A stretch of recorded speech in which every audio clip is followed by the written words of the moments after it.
Hi guys, welcome back to another episode of the Health Conscious Dog Mom. Last week on Instagram, we asked our followers a few questions about why they aren't feeding their dogs raw food or fresh food. To start, we asked the simple question of, who knows that raw or fresh food is even an option? Only 50% of our followers knew that feeding raw or feeding fresh food, basically anything other than commercial dog food, was an option. Now, we also asked the question, okay, so you know it's an option, why aren't you doing it? Why aren't you feeding your dogs raw or fresh food? The most popular answer was the expense, which we are going to cover today. The second most popular answer was not sure how to do it correctly, which again, we are going to cover today. And the third most popular reason was that it's too time consuming.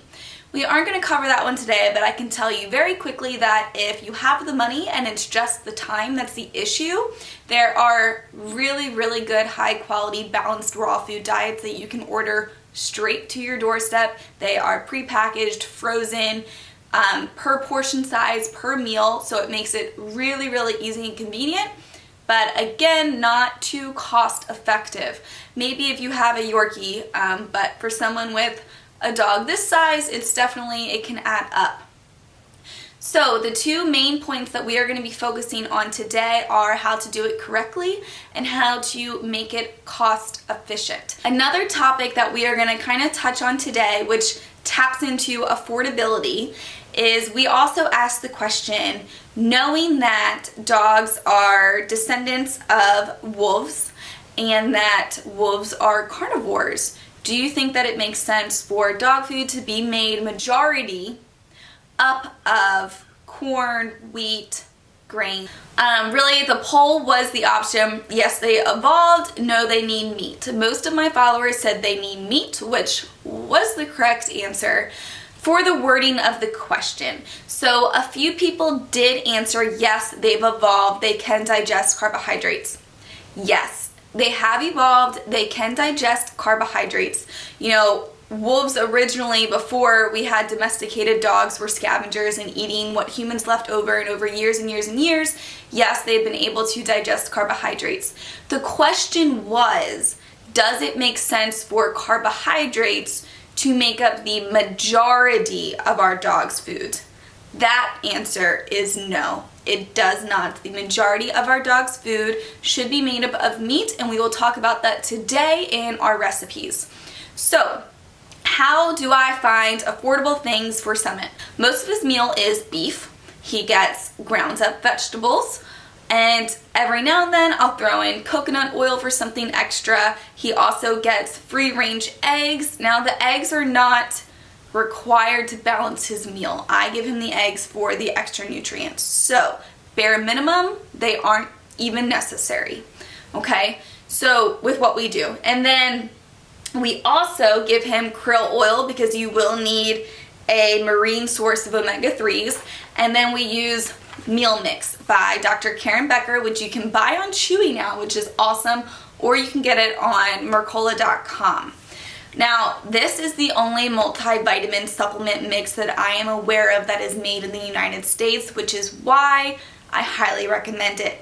I also highly recommend it because I fully, through and through, trust Dr. Karen Becker. She is very, very reputable. You can look her up, find tons of videos. I'm actually going to Albany, New York in April to see her speak live, which we are super excited about. So, let me back up here for a minute.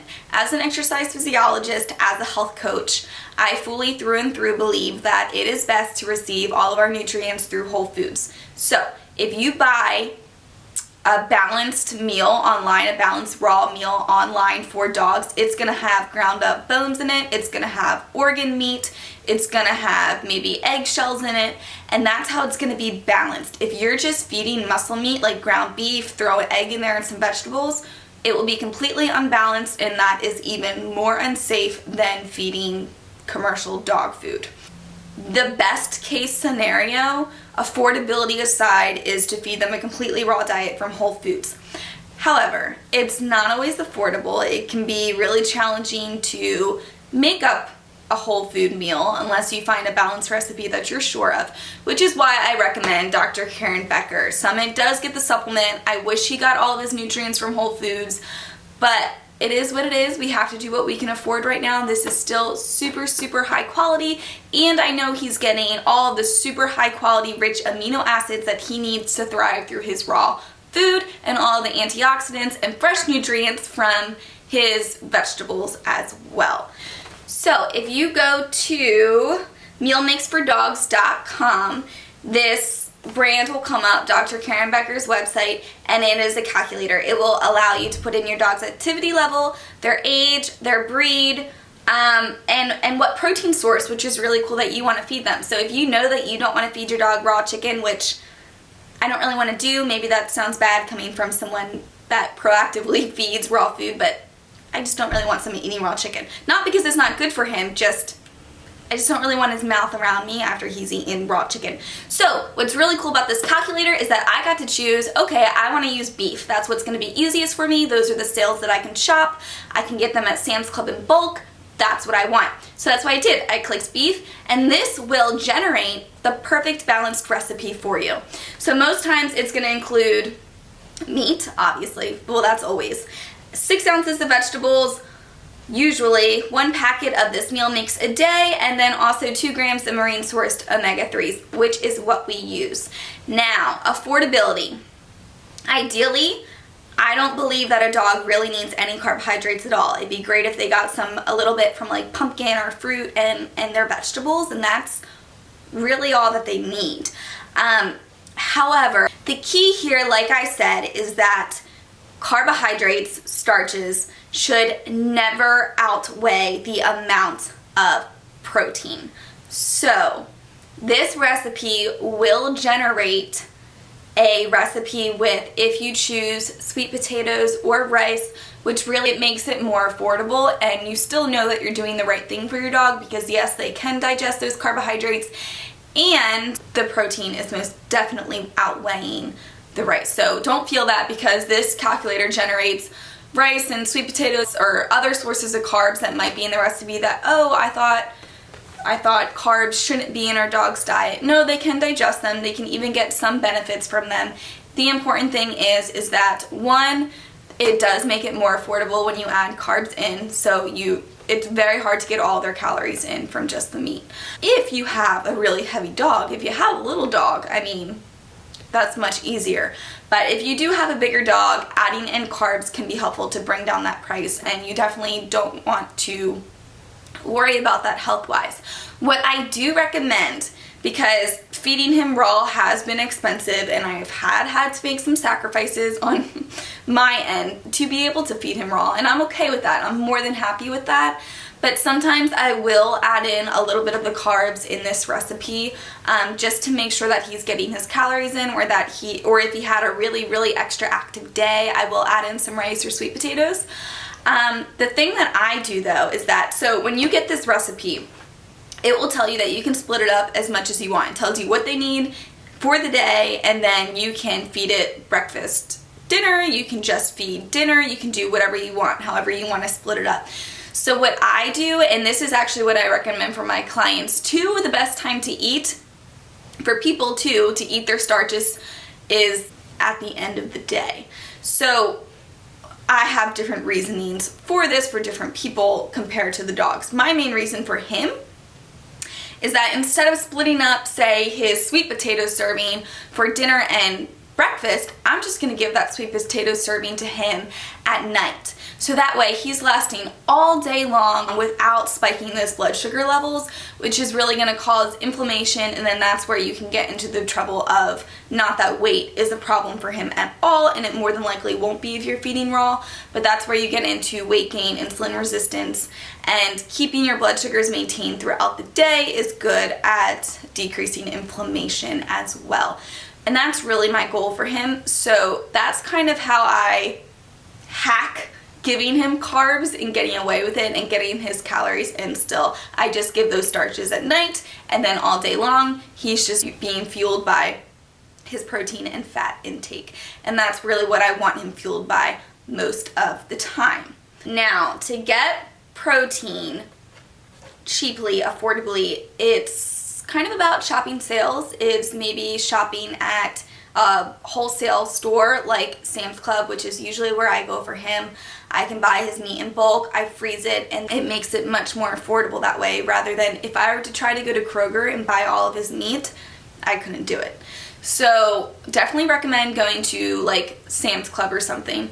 Also, this recipe, people recommend all the time that you should be rotating your dog's protein. So it's literally, you're possible to just go shop the sales. I usually stick with beef all the time, but if chicken's on sale that week, get your dog chicken.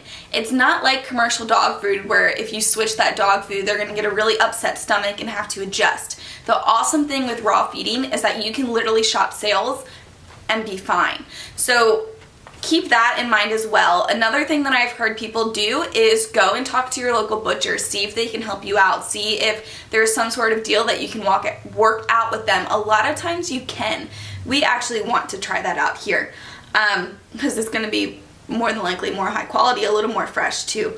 But so those are things to keep in mind for protein. Vegetables, I always give him spinach, and that is mainly because of a eye condition that he has that's genetic, and I want him to get those specific nutrients. However, for the most part, shop the sales, and that's usually what I do too. Shop the sales, or I'll go to Sam's Club, I'll buy my vegetables in bulk, and then whatever I don't eat, I give to him. I grind up and give to him. Shop a big thing of spinach, I put it in the freezer, I just take a little bit out each week, grind it up, and it's not like you're paying for it every single week then, you know, like you can budget out per month. So shopping the sales is really it. The other thing that I love about this supplement is that it gives you the ability to shop for sales for vegetables. If you were to, so Dr. Becker has a whole food recipe that you can go online on YouTube find, and it's what I used to use for him, no supplement needed. But you can't shop sales with that recipe because you have to use red pepper, you have to use broccoli, you have to use these specific vegetables to make sure that they are meeting every single vitamin and mineral requirement. You cannot swap anything out from that recipe or you could cause the deficiency. This gives me the multivitamin and mineral mix, so it lets me know, okay, Summit is, bottom line, no matter what vegetables I feed him, getting in the vitamins and minerals that he needs from this supplement. Cool, now I can go shop sales. I can go see what is going to be most affordable for that week, or I can just give him leftover food that I don't want, that, you know, you don't want to feed them rotten vegetables, but they definitely don't have to be as crisp and fresh as the ones that we would like to eat. So, recommend that as well. That is how we've really made it affordable to be able to do raw feeding for Summit. It's the most affordable way that I've found. Using this supplement is the best way that I've found to make sure you're doing it right. Literally just gives you such an easy to use calculator and can really ease your mind to let you know that you're doing everything right. This is also designed for raw food. So another note, you can't be adding this to just kibble because this has vitamins in it, kibble has synthetic vitamins in it. Add them both together and that's how you cause toxicity. So it's really the dose, which is, it's like that old saying, the dose is what makes it, is the cure or the poison. And I think that that is such a big factor in our food and our dog's food. So for example, omega-6 fatty acids, essential for life, but it's the dose. If you have too many omega-6 fatty acids, which I'd say the majority of Americans do, and the majority of dogs do because it's cheap processed oils that are put into their dog food, they're going to be living in a state of inflammation all the time, and that can eventually lead to an underlying cause for a disease such as cancer. Carbohydrates, same exact thing. The dose is what makes it healthy or what makes it a poison. A little bit of carbohydrates mixed into their day, absolutely, they can utilize them, they can digest them, healthy. Add too many carbohydrates like you see in commercial dog food, again, living in a state of constant inflammation, probably not getting the amount of amino acids that they need from actual meat protein, and can lead to obesity, insulin resistance, diabetes, high blood pressure, cancer, you name it, it could lead to it. And it's really that dose is what makes the difference. And the dose in commercial pet food, most commercial pet food has it completely wrong. This is what allows us to control it. So I was gonna cover toppers today and how to add them onto your dog's food to add more nutrients to your dog's kibble, but I think I'm gonna skip that today just because our video is getting a little lengthy. I'll make a separate video on that and all the benefits of adding fresh food on top of kibble if that's all that you can afford or all that you wanna do for right now. So thank you for listening. Please don't forget to like this video, comment on it. If you have any questions, follow us on Instagram, summit_wellness. And that's really it. Again, reach out if you guys have questions. I have been loving it. I have gotten so many questions on Instagram about switching their dogs to either a better dog pet food or switching to raw and how to do it. And I hope that this helps answer some questions. I am just loving all the interaction that I'm getting from you guys. I know that you guys are all super caring dog parents. It's just a matter of maybe not knowing these things, and we didn't know it either, and that's all we want to do is just share the knowledge that we've learned with you guys. So I hope that you guys have an awesome weekend. Thank you for tuning in. Again, don't forget to subscribe, and we'll see you next time.